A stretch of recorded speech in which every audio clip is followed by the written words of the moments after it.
Yeah, so that was a little visual representation of all the money that I just started wasting and flushing down the toilet after my first year in business. If you want to grow faster than I am, don't do that. Save your money, put it back into the money making machine, and grow that baby. Because I'm telling you, it's going to be worth it in the long run if you hold off on that temptation that will come. That temptation will come for you, but you got to remember, you're not working for someone else anymore. You got expenses now. As a business owner, those expenses fall on you now. And if you want your business to grow, that's going to take more money as well. So save it, man. Do things the right way. Is it worth starting a junk removal business in 2023? Yes, it is. That's the answer. But isn't it oversaturated? No, it's not. Is it more competitive than it used to be? Yeah, it is. But the same principles apply. If the ones who stick with it, don't give up, and do things right are the ones who will succeed. But first things first. So if you're thinking about starting your own business and you're thinking about that business being junk removal, first you got to ask yourself, is that really what you want to do? Do you really want to do junk removal? And so how do you find that out? You got to do your homework. Lucky for you, I already did the homework. And so here's the pros and cons. Pro number one, the money. I mean, obviously, right? The money's good. So it's not like I do this because I just have this burning passion. for trash. No, I do it for the money, which is very immediate and of a good amount. And that's one of the main reasons why I personally chose junk removal. I couldn't afford to tackle a business model that was more long term. I needed the cash right away. And junk removal paid off. But even though picking up trash isn't exactly fun, when you're doing it through a business that's yours, that you created, I swear it hits differently, because there's no feeling like that feeling of getting your first little tiny piece of revenue, that first payment that customer gives you at your first job. There's no other feeling like that in the world. And once that happened to me, once I experienced that for the first time, that was it right there. That was it. It was, the rest is history after that. There was no going back after that. Pro number two, free stuff. You can get a lot of free stuff from junk removal, valuables that you can resell, give away, donate, start a rage room business with, keep. You could start a shop, an online store, a physical store. The possibilities are endless. I have an entire at-home gym that I built from stuff that I've collected from junk removal. All the furniture in my living room, in my bedroom, my computer desk, my bed, my couch, my entertainment center, all free from junk removal that I've got over the years. When I bought a new computer, I didn't even buy a desk. I had my computer sitting on top of the box that the computer came in for like a good 4 months, because I knew I was going to come across a nice desk eventually. And so I waited until I did come across an okay desk. And then I came across a nicer desk, replaced the old desk, sold the old desk. So the free stuff, oh man, it'll not only save you a lot of money. I got my lawnmower, my electric weed eater, and I have a person that helps me resell the stuff. I'll just drop off a ton of stuff, and we have like a little side hustle, and they just resell stuff for me. They do 50%, I get 50%. If you don't even have time to resell all the stuff, so many good things about, I got just the other day I got a PS3, a PS2, two Nintendo 3DSs, and they were throwing this stuff away. And I even told them, I was like, "Are you sure? You want to throw this stuff away? Do you mean to throw this stuff out?" And they're like, "Yeah, we're trying to throw that stuff away. We don't want it. We don't care. We're trying to leave the state right now. We don't have time. Take it." And I'm like, "Okay, cool." So yeah, you'll get a ton of free stuff. I got a boat from junk removal, believe it or not. I went and did like a couple of full loads, and this lady gave me a whole boat. And so I called my dad. I was like, "Hey dad, you want a boat?" And he was like, "Yeah." And then he came and picked it up, and yeah, we have a freaking sailboat now, really good condition. So it is crazy the stuff we get from junk removal. That brings me to pro number three. My little camera thing, my camera holder thing is like breaking right here, so I'm like holding my camera now. But anyways, pro number three, low startup cost. Now the startup cost for junk removal business is like really, really low. Like the lowest, easiest business model to start, basically. Like you want to start a carpet cleaning business, a car detailing business, junk removal, lawn care. All these have really low startup costs.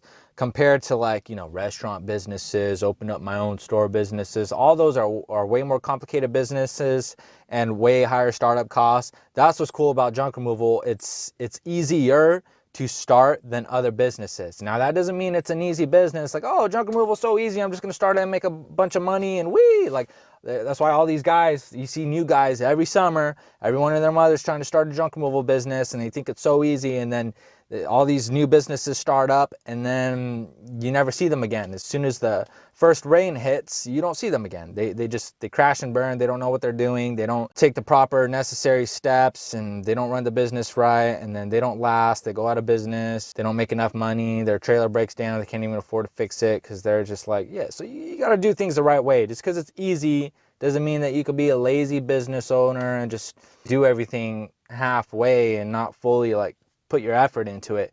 It's still running a business, okay? It's still a serious thing that you got to put a lot of effort into. But the low startup costs is definitely one of the pros of running this business compared to other business models. And the business model for junk removal is like perfect for beginner entrepreneurs that are really trying to get their foot in the door, build some capital, eventually get into real estate, you know, which is what I'm doing, you know? So this is just business number one for me. So yeah, I'm learning what I can from this. I'm going to apply it in the next business. Pro number 4, helping the community, doing good deeds. You're cleaning up the city. You're doing a huge favor for people who have little time, don't have the manpower. This is a really important service that is pretty much recession proof, which is another pro right there. There's always going to be junk around that needs to be hauled away more than ever. People need junk removed, and it's very rewarding when you clean out a house or a business and you see what it looks like after, and the customer's really happy about it. They just give you this fat, enormous tip. You're doing a good thing. I like to give elderly discounts and veteran discounts because I see other companies doing that. So I like to follow that and pay homage to veterans and elderly, I guess. Pro number 5, being your own boss and making your own hours. This is my favorite pro of junk removal. Obviously, it kind of goes with like a lot of other businesses out there, but man, with junk removal too, because it's like instant. You're your own boss. You make your own hours. I make way more money than I used to as a truck driver, and I work so much less hours. Not all the time. Sometimes, you know, I'm sitting in my room managing the business and spending a lot of time doing that, planning stuff for the future of the business, and, you know, doing YouTube. I work on that a lot now. So I do work probably close to as much as I used to work now because I'm working more, because I'm trying to grow. Let's say all I wanted to do was make more money than I was at my old job and work less hours. Then it doesn't take a whole lot to do that, because I was already doing that before I realized I want to take this further. You know, I want to grow. You think I have to ask permission to go on vacation or do any of those things? I don't. So, you know, I make the rules. Ain't nobody yelling at me. I yell at myself sometimes. Once you start doing this and you get used to being your own boss and making your own hours, you're not going to be able to go back. You're not going to be able, you're going to have to figure out a way to make it work and do it for life. And now let's talk about the cons of junk removal, the bad side of junk removal, the dark side of junk removal. Con number 1, junk removal is dirty. It is gross. It can be downright biohazardous. I'm talking smelly. I'm talking bed bugs. I'm talking ugly.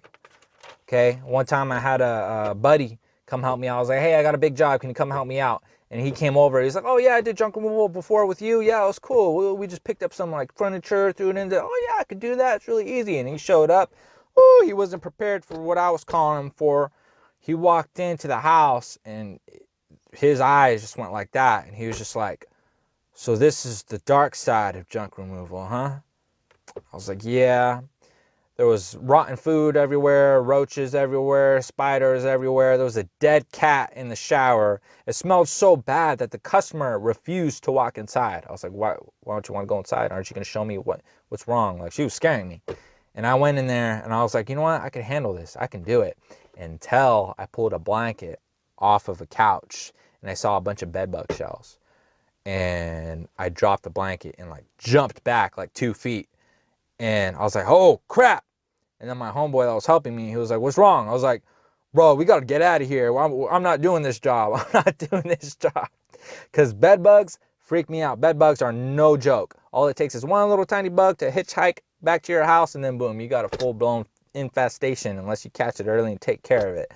But man, yeah, I do not mess with bed bugs. I didn't have a body suit on me or any of that, which you should have even when you're just dealing with regular biohaz, especially if you have employees. It can get ugly. Yeah, and I wasn't prepared to do that job, and I didn't have everything that I needed to do that job. And even if I did, if you do have all that, you got to charge more for all that. You got to charge biohazard fees and all that, because that's more work, that's more that you have to deal with, and that's more stuff that you have to invest in to be able to do the job. And so, yeah, I called the lady. I was like, hey, I'm sorry. I'll take what I put in the trailer so far, but I can't do the rest of this job because I don't have the tools required for it, and I'll have to charge you a lot more. And she wasn't willing to pay that anyways. So, yeah, con number one, it's dirty, it's nasty, it's smelly, and you got to be able to stomach that if you're going to get into this type of business. So be aware. But at the same time, you don't have to take every single job that comes your way. Let's say you just are a company that doesn't deal with biohazard. Advertise that. We don't do biohazard. Oh, we don't do dead cattle, dead animals, or we don't do rotten food, or have rules like if you have a refrigerator, it has to be emptied out, or you could do it however you want. I can handle dirty stuff. I used to be homeless, so I could handle nasty smells. I used to smell bad all the time. Okay. Anyways, con number two, it can be very dangerous. It could put a lot of wear and tear on your body. There's a lot of liability issues, stuff flying outside of the trailer while you're driving, you breaking someone or damaging someone's property while you're on the job. So make sure people aren't standing close, when you're hauling something heavy by, because it could be dangerous for your customers. It could be dangerous for you. Don't go telling a customer, yeah, I could chop a tree down, no problem. You don't have insurance for that if you have general liability junk removal insurance. No, make sure the tree's already on the ground. Just be smart, be safe, lift safe, use proper lifting technique, hit the gym every day or every other day. Once I started doing that, I started noticing that I started pulling muscles a lot less, started having my sciatica a lot less. Just be very careful. Don't lift anything that can't be safely lifted up. Make sure your employees are following all the proper protocols too. Don't mess with things that just aren't that safe. So that's another dark side of junk removal. You can seriously get hurt at the landfill. You could step on nails. You could open the door, something can come flying out and mess you up. I've seen and heard some pretty gnarly stories from other junk removal guys that have gotten hurt pretty bad. It's very dangerous. That's another reason why you got to charge for the danger of this job, because if you hurt yourself, you're gonna need, and you can't work for a long time and you're injured, so you gotta save your money, you gotta invest in other things, and you gotta build a good foundation for yourself in this life, and you gotta be doing this labor stuff not for too long. You eventually want to hire employees to do the labor for you, and then you want to invest in all the proper safety gear for your employees, and and train them and make sure that you're not taking unnecessary risks with yourself or with your employees. So that's another con. It can be very dangerous. Con number three of junk removal is it's very physically demanding, and that's kind of goes hand in hand with part two. It's if you don't like labor work, this ain't for you, because there's a lot of labor involved in this. You got to be a labor animal. Okay, there's a lot of lifting, there's a lot of walking, there's a lot of bending, stooping, climbing up and down stairs, sometimes carrying stuff, so you can hurt yourself if you're not staying in shape. So you better eat right. You better hit that gym, you better lift them weights and take care of yourself. And you wear safety goggles, wear a hard hat when necessary in certain situations. Wear steel toe boots. I would not have toes anymore so many times.